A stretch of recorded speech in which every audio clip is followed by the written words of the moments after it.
One of my favorite elements of the MCU is when they're kind of self-aware of their existence and acknowledge it in a different type of way. Most recently with Spider-Man, we find out when Peter Parker was born, and why this is kind of awesome when you go all the way back to the source in the comics. So of course, Spider-Man has been around for a while now. Probably most of us are younger than how long he's been around for, especially if I look at the analytics. There's maybe a few of you guys that are going to be older than what we're talking about. So when Spider-Man came out in Amazing Fantasy 15, this was huge, and the character certainly has grown to become the most popular superhero in history.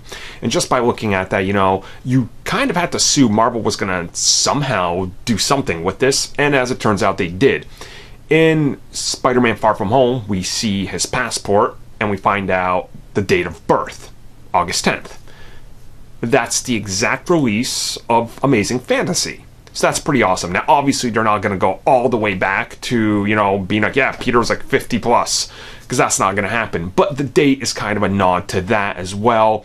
It's kind of paying tribute with the suit, the wings, and everything. And this is just something I really like when they do. I like it when Marvel and DC and everybody else does this, because you're paying respect to what came before, and you're showing the fans, look, it's a little nod here and there, we get it, we're winking towards it. And it kind of just makes you appreciate the character that much more, because I legit smiled when I saw that. I was like, look, they're so self-aware of this. And sometimes I think that's what you need.